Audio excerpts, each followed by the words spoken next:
Mari kita berdoa. Kemuliaan bagi Tuhan Yesus yang telah hadir dalam setiap kehidupan umat-Mu yang mau mendengarkan firman-Mu pada hari ini. Tuhan menjamah, Tuhan memberkati dimanapun semua anak-anak-Mu yang mendengarkan firman Tuhan pada hari ini.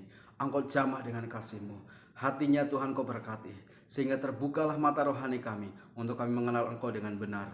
Menerima roh hikmat dan pewahyuan di dalam nama Tuhan Yesus.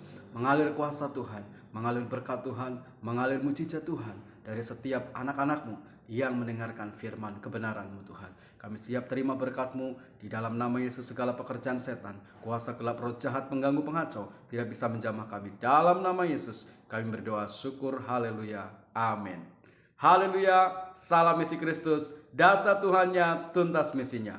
Firman Tuhan pada hari ini kita beri judul memberi bagian 3. Di mana sore kasih Tuhan, firman Tuhan, perikop kita pada hari ini diambil dari Lukas 7 ayat 36 sampai dengan ayatnya yang ke-50 dengan judul Yesus diurapi oleh perempuan berdosa. Tetapi hari ini saya akan membacakan satu ayat dari ayat yang ke-47.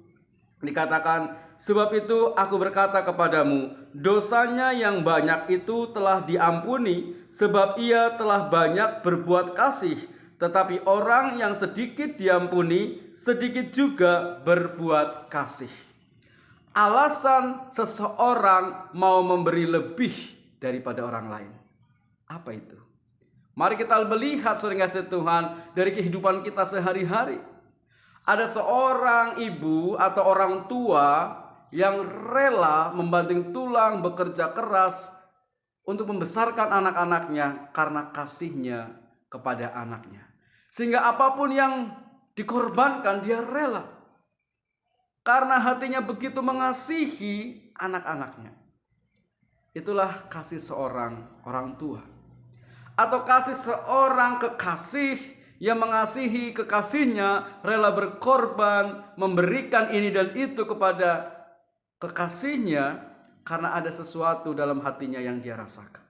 Atau ada seorang istri yang mempercayakan hidupnya kepada suaminya yang tadinya dia tidak mengenal, tapi akhirnya dia menyerahkan hidupnya untuk tinggal bersama dengan orang yang tidak dikenalnya sebelumnya, karena dia percaya bahwa dia yakin bahwa suaminya adalah orang yang bertanggung jawab, yang mau mengasihi dan menyayangi dia dengan tulus. Ada dasar seseorang untuk memberi. Mari saudara yang kasih Tuhan, kita lihat kasih Tuhan Yesus di dalam kehidupan kita.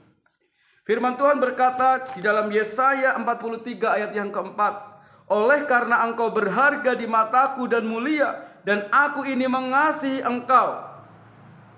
Saudara yang kasih Tuhan, hidup kita dikatakan berharga, mulia, dan Tuhan begitu mengasihi kita. Sampai dia rela memberikan segala-galanya dalam kehidupannya bagi kita. Dan saudara yang kasih Tuhan, hari ini Tuhan memberitahukan kepada kita tentang sebuah pengampunan. Seseorang yang lebih banyak diampuni dosanya akan lebih banyak berterima kasih daripada orang yang merasa sedikit diampuni dosanya. Di sini ada contoh di mana seorang Farisi bernama Simon, orang kaya yang mengundang Yesus ke rumahnya, tetapi dia tidak menghormati Tuhan selayaknya ketika ada tamu datang, mencuci tangan dan kakinya, saudara yang kasih Tuhan, menciumnya dan mengasihinya. Tetapi sebaliknya, ada seorang dikatakan dalam Alkitab, seorang wanita yang terkenal berdosa datang kepada Yesus di rumah Simon. Lalu saudara yang kasih Tuhan, dia membeli minyak yang sangat mahal. Kurang lebih harganya seharga 1 tahun seorang buruh bekerja. Kalau buruh itu bekerja 1 bulan gajinya 2 juta, berarti sekitar 24 juta harga minyak yang dibelinya untuk membasuh kaki Yesus.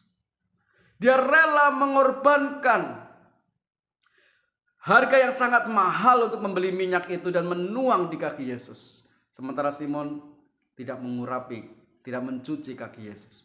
Tetapi wanita ini mengurapi kaki Yesus dengan minyak yang mahal.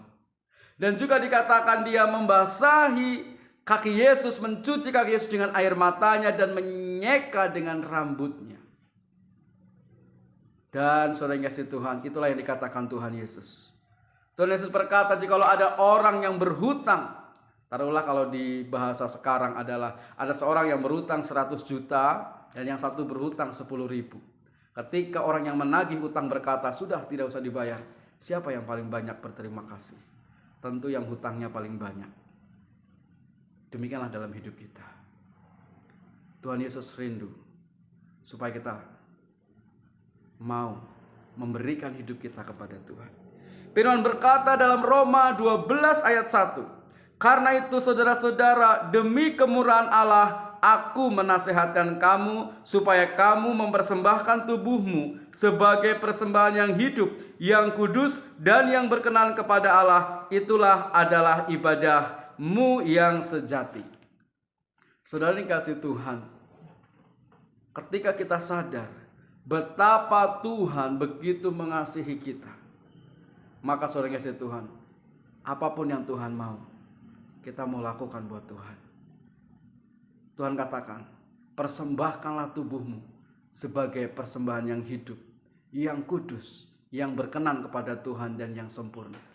Selama ini mungkin kita merasa malas untuk beribadah. Selama ini kita malas untuk berdoa. Selama ini kita merasa terlalu berat ketika kita harus berkorban. Karena apa? Hati kita belum tersentuh. Saudara, jika kita sudah mengalami jamahan Tuhan, kita tahu bagaimana kita memberi dan menghormati Tuhan dengan baik. Kita bersyukur hari ini. Kita masih bisa bernafas. Kita masih diberkati Tuhan. Kita masih dalam pernyataan dan perlindungan Tuhan.